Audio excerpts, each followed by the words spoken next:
ለስራም ሆነ ለተለያዩ ጉዳዮች ስንንቀሳቀስና በውጭ ሀገር የሚገኙትን የጤና አገልግሎት መስጫ ተቋማትን ስናይ ጽድት ያሉ ፈጣን፣ ቀልጣፋ፣ ጥራት ያላቸው አገልግሎት የሚሰጡ ሆነው ስናይ ምን ነው በሀገራችን በሆነ ብለን መቅናታችን አልቀረም።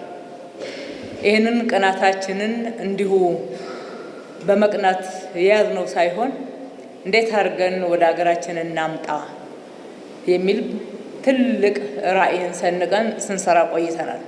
በተለይም መዲናችን አዲስ አበባን የጤና ቱሪዝም መዳረሻ እናደርጋታለን ብለን ትልቅ ራዕይ ሰነቅን።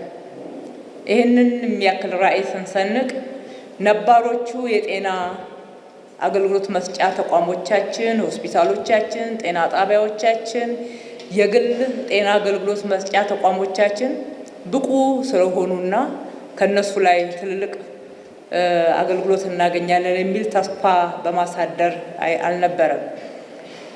መስራት አለብን፣ መስራት እንችላለን፣ ነባሮቹን እናድሳለን፣ አገልግሎታቸውን እናዘምናለን፣ አዳዲስ ደግሞ እንገነባለን ብለን ያቀርነው።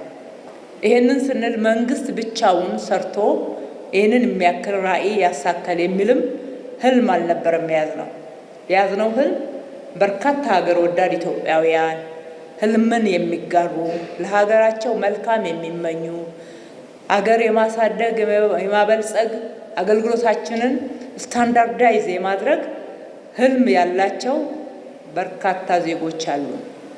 እነሱን ሁኔታዎችን ምቹ ካደረግንላቸው፣ ካገዝን፣ ካስተባበርን፣ እንደ መንግስት የመሪነትን ሚና ከተወጣን ይሰራሉ የሚል እምነት አሳድረን ነው። ይሄው አንዱ ሀባሪ ሜዲካል ፕላዛ የዚህ ምስክር ነው ብዬ መናገር እችላለሁ።